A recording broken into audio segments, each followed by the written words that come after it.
Mes chers collègues, j'associe notre collègue Catherine Fournier à mon intervention. Comme vous le savez, l'actualité liée au Brexit évolue rapidement, jour après jour, d'heure en heure même.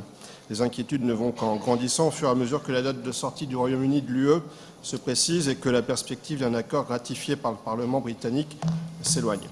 Le processus politique du Brexit semble désormais hors de contrôle. Cette situation conforte notre majorité régionale dans la stratégie qui était la sienne de préparer le Brexit et d'en anticiper les conséquences en prenant la mesure de l'ensemble des décisions à mettre en place. Et cela sans attendre un hypothétique accord britannique. La question du maintien des flux commerciaux, financiers et humains entre le Royaume-Uni et le continent et la pérennité des voies commerciales existantes est cruciale pour s'assurer que le Brexit aura des répercussions limitées sur l'activité de Hauts-de-France et la mobilité de nos concitoyens.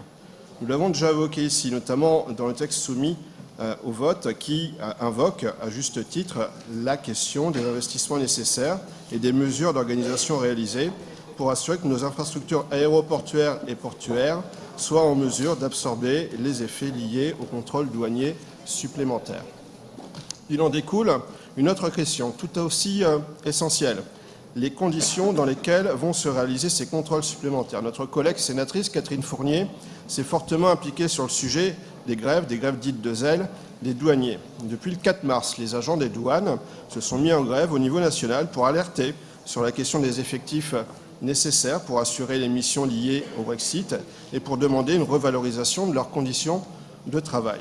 Dans les Hauts-de-France, les conséquences sont nombreuses. Le trafic de l'A16 et de l'A26 aux abords de Calais et de Dunkerque est régulièrement affecté, entraînant de longues files de poids lourds en attente sur les voies de circulation pour accéder au tunnel sous la Manche et au port de Calais. Tout cela avec des chauffeurs sans information, sans ravitaillement, sans sanitaire. Des résidents locaux se voient contraints dans leur mobilité quotidienne. Des salariés accusent des retards sur leur lieu de travail. Les artisans ont des difficultés pour atteindre leur sentier. Les commerces sont fragilisés. Les transporteurs locaux en particulier sont excédés. Cela doit être bien clair pour tout le monde. Les difficultés actuelles ne préfigurent en rien de possibles complications liées à la sortie du Royaume-Uni de l'UE. Le mécontentement qui s'exprime cherche à contraindre volontairement le trafic. Le Brexit va davantage impacter les contrôles liés aux importations en provenance du Royaume-Uni que les exportations à destination du Royaume-Uni. Ce sont les Britanniques qui seront chargés de contrôler ces flux vers l'Angleterre. De même, le volume et le nombre de contrôles devant être effectués et sans commune mesure avec la réalité d'un no deal avec le Royaume-Uni. La région des Hauts-de-France est prête.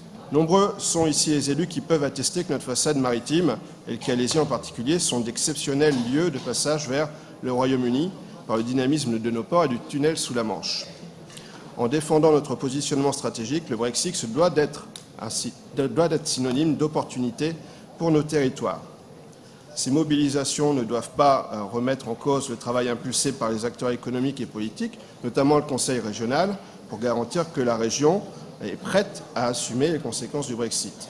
C'est l'image et la crédibilité d'un territoire qui sont en jeu. Chacun des acteurs est impliqué depuis des années pour protéger, pour maintenir, pour développer cette attractivité, synonyme d'activité économique et de développement pour nos populations. Nous considérons bien évidemment le travail des douaniers et respectons leurs doléances. Ce mouvement ne doit toutefois pas se transformer en une situation de blocage, ce qui est encore malheureusement le cas aujourd'hui. C'est pourquoi nous soutenons l'appel à l'apaisement et au dialogue lancé par notre collègue Catherine Fournier. La préparation à un Brexit sans accord, pour conclure, la préparation de nos infrastructures de transport et de nos grands acteurs économiques ne doit pas nous faire oublier nos PME, nos TPE, qui ne disposent pas nécessairement des moyens informatiques, juridiques, financiers nécessaires pour se préparer aux nouvelles procédures douanières. Les gouvernements français et britanniques se doivent de poursuivre et amplifier leurs efforts de coordination et d'accompagnement des tissus économiques transmanche. Je vous remercie.